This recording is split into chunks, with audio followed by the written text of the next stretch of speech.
Othello Othello নাটকটি William শেক্সপিয়ারের লেখা অন্যতম একটি ট্র্যাজিক নাটক। এর মূল নাম দ্য মুর অফ ভেনিস অথবা দ্য ট্র্যাজেডি অফ ওথেলো। এই নাটকটি 1603 সালে রচনা করা হয়। বলা হয়ে থাকে উইলিয়াম শেক্সপিয়ার এই নাটকটি রচনা করেন উন ক্যাপিটানো মুরো এই কাহিনীর অবলম্বনে।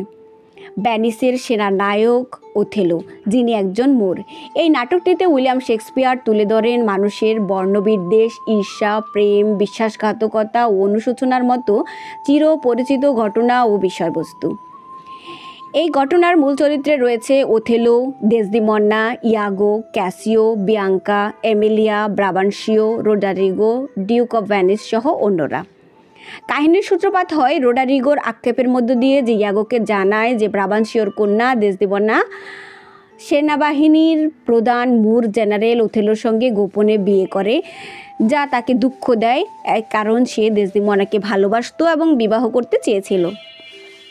ইয়াগো ওথেলোকে অপছন্দ করত, কারণ সে ক্যাসিওকে তার চেয়ে উচ্চ পদে উন্নীত করে। তাই সে ওথেলোর বিরুদ্ধে প্রতিশোধ নিতে চায়।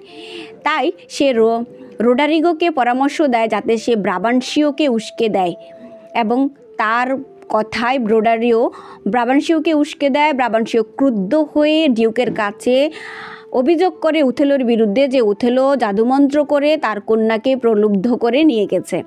ওথেলো জানায় যে তার শ্বশুর ব্রাবান্সিও তাকে আগে সম্মান করত এবং তাদের ভালো সম্পর্ক ছিল, এবং তার বাসায় ওথেলোর যাওয়া আসা ছিল। সেখানে ওথেলো তার যুদ্ধ, বিগ্রহ এবং বিভিন্ন অ্যাডভেঞ্চারের কাহিনী শোনাতো, যেখান থেকে ওথেলোর সাথে ডেসডিমোনার প্রেমের সম্পর্ক হয় এবং তারা ভালোবেসে বিয়ে করে। সে কোনো মতেই ডেসডিমোনাকে জাদুবিদ্যা করেনি বা জোর করেনি, এবং সে সাক্ষী হিসাবে ডেসডিমোনাকে নিয়ে আসতে বলে। ডেসডিমোনা এলে সে তার স্বামীর পক্ষ নিয়ে স্বীকার করে যে সে ওথেলোকে ভালোবাসে এবং বিয়ে করতে চেয়েছে, এবং সে ওথেলোর সাথেই থাকতে চায় এবং ওথেলোর সাথে সাইপ্রাসে যেতে চায়, যেখানে ওথেলো সাইপ্রাসে তুর্কিদের আক্রমণের বিরুদ্ধে যুদ্ধ করবে এবং তুর্কিদের আক্রমণ থেকে সাইপ্রাসকে রক্ষা করবে।